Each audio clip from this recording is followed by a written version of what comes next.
नमस्कार साथियों, स्वागत है आप सभी का अभी एजुकेशन में। आज जो हम लोग जानने की प्रयास करेंगे इसमें देखते हैं कि जैसे अभी हाल ही में एक न्यूज में आप लोग पढ़े होइएगा कि बैंकिंग सेक्टर में सबसे बड़ा घोटाला अब तक का जो हुआ है, जो गुजरात के एक कंपनी ने बैंकिंग के साथ किया है।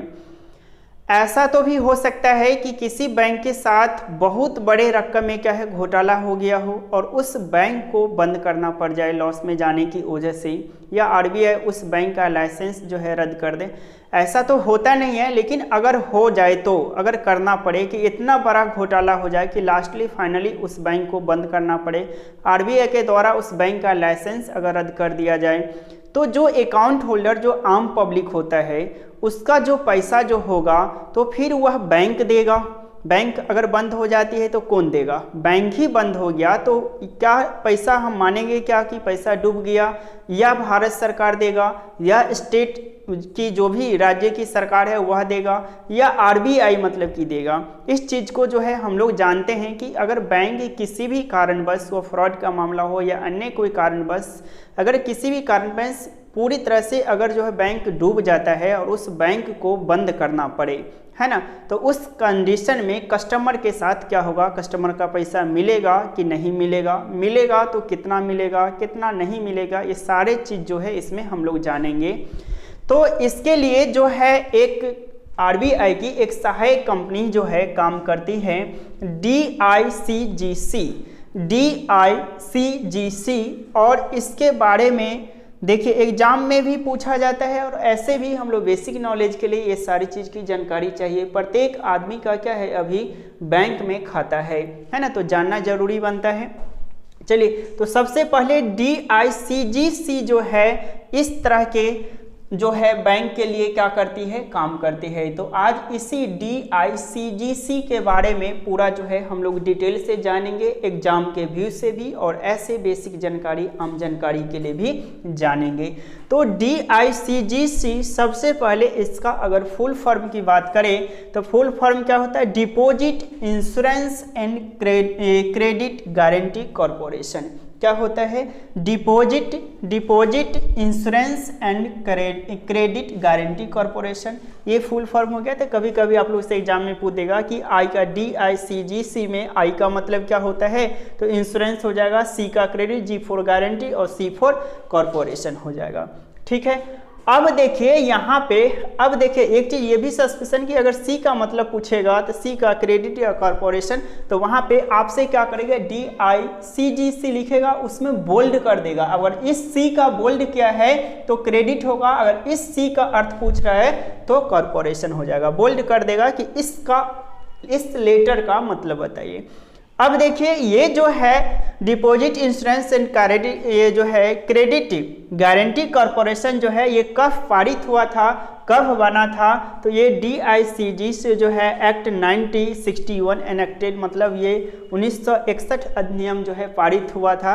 1961 अधिनियम क्या है? पारित हुआ था। इसकी फॉर्मेशन की बात करते हैं तो फॉर्मेशन की बात करते हैं, फॉर्मेशन मतलब स्थापना, एस्टेब्लिश्ड की बात करते हैं, तो इसकी स्थापना जो हुआ था 15 जुलाई 1978 को हुआ था। कब हुआ था? 15 जुलाई 1978 को हुआ था। इसकी हेड ऑफिस कहाँ है? तो इसका हेड ऑफिस जो है मुंबई में है। हेड ऑफिस कहाँ है? तो हेड ऑफिस मुंबई में है।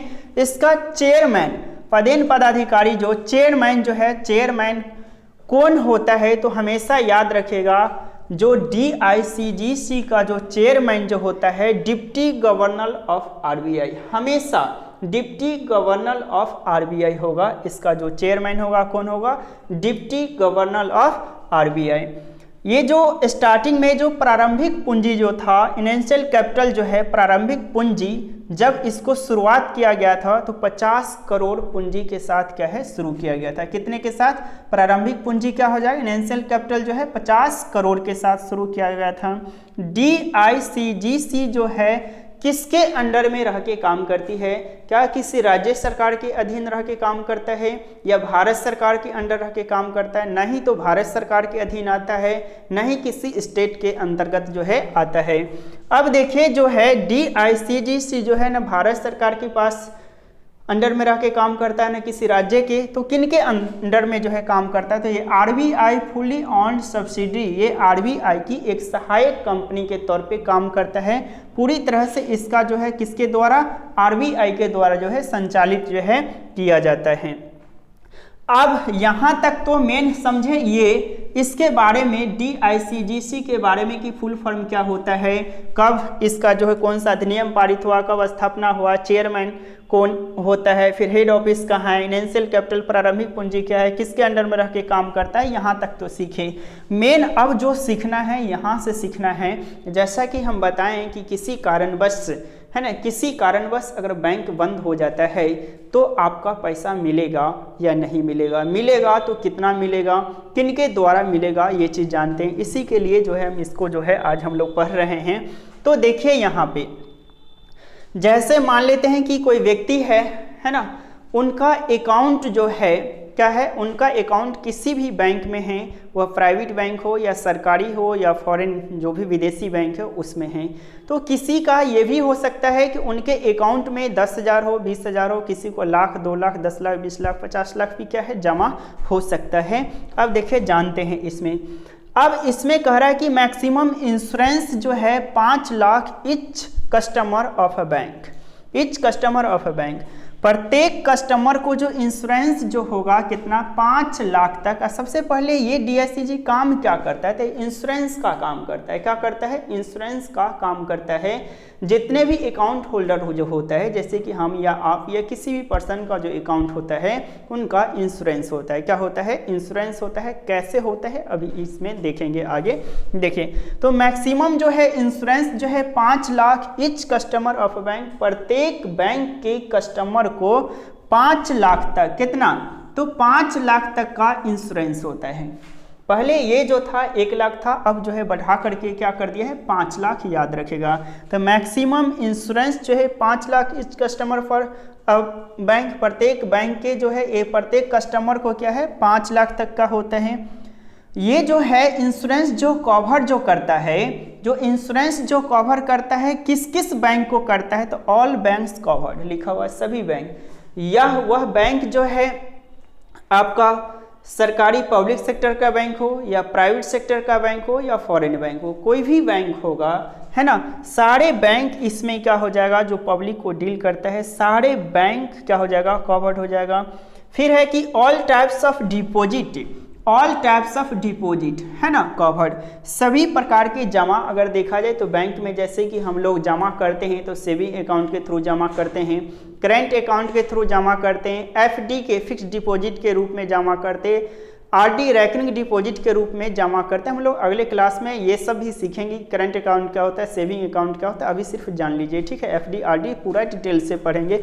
जो भी डिपॉजिट करते हैं सारे डिपॉजिट जो है क्या है ये कवर्ड होता है, ठीक है। अगर आप फिक्स करवाए हैं तो उस पर भी मैक्सिमम 5 लाख तक जो है आपका पैसा जो है दिया जाएगा DICG के द्वारा, या करंट है या सेविंग है, आरडी एफडी सभी पे दिया जाएगा, ठीक है। सम डिपॉजिट नॉट कवर्ड, कुछ डिपॉजिट जो है कुछ जमा ये जो है DICG कहते हैं कि हम जो है आपको भैया नहीं देंगे। तो ये कौन कौन क्या क्या आएगा जो नहीं आएगा, तो inter bank deposit. Inter bank deposit का मतलब होता है एक बैंक दूसरे बैंक में जब खाता खुलवाता है और जमा करता है उसी को इंटर बैंक डिपॉजिट कहते हैं। जैसे मान लेते हैं कि बैंक ऑफ बड़ौदा अपना खाता जो है SBI में खुलवाया, ठीक है। अगर मान लेते हैं कि SBI डूब गया, बंद हो गया, तो उसमें जो है क्या करेगा DICG जो है बैंक ऑफ बड़ौदा को पैसा नहीं देगा, ठीक है। तो किस प्रकार के एक जमा देखे कि इंटर बैंक डिपॉजिट, किस कोई भी बैंक का जो डिपॉजिट होगा वह नहीं होगा।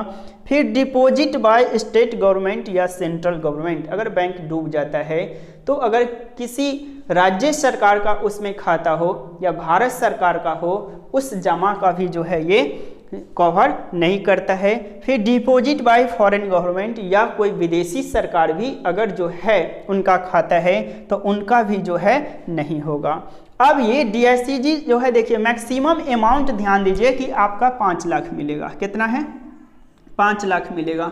अगर किसी को मान लेते हैं कि बैंक बंद हो गया, किसी को अगर 10,000 है तो पूरा का पूरा मिल जाएगा, किसी का 50,000 है तो पूरा का पूरा मिल जाएगा, किसी का 2 लाख है तो पूरा का पूरा मिल जाएगा, लेकिन किसी का मान लेते हैं कि 7 लाख रुपया हो बैंक में, ठीक है, और बैंक डूब गया, तो उस कंडीशन में ये DICGC जो है कहते हैं कि मैक्सिमम हम आपको जो है 5 लाख रुपया ही दे पाएंगे, 2 लाख रुपया जो है आपका डूब गया, क्योंकि बैंक डूब गया है ना, तो इसके वजह से मैक्सिमम आपको 5 लाख दिया जाएगा। मान लेते हैं किसी को जो है 10 लाख रुपया बैंक में जमा है, वह बैंक डूब गया, तो मैक्सिमम जो है आपको कितना मिलेगा, 5 लाख मिलेगा, 5 लाख रुपया आपका बुड़ जाएगा, ठीक है। लेकिन देखिए ये जो है नहीं के बराबर ऐसा स्थिति आता है, अगर मान लिया जाए कि अगर ऐसी स्थिति आता है तो उसके अंडर में जो है DICG जो है काम करते हैं। अब देखिए ये जो 5 लाख या 10 लाख जो भी जो है मतलब कि देते हैं, तो इस प्रकार से करोड़ों रुपया देना पड़ेगा, क्योंकि बहुत सारे उस बैंक में क्या होंगे, कस्टमर होंगे। अगर 10,000, 20,000, 50,000, 1 लाख, 2 लाख, 5 लाख करके देना पड़े तो इतना पैसा ये लाएगा कहाँ से? ये जो है DICG जो है लाएगा कहाँ से पैसा और देगा कहाँ से? तो ये जो पैसा होता है मेरा आपका ही अकाउंट से कटा हुआ पैसा जाता है, जो मुझे आपको पता नहीं चलता है। देखिए ये जो प्रीमियम, जैसे हम या आप कोई भी डिपॉजिट जो कराते हैं तो उसी समय क्या होता है, इंश्योरेंस जो है हो जाता है और वह मुझे आपको पता नहीं चलता है। लेकिन प्रत्येक अकाउंट होल्डर का क्या होता है, इंश्योरेंस होता है, जो पता नहीं चलता है।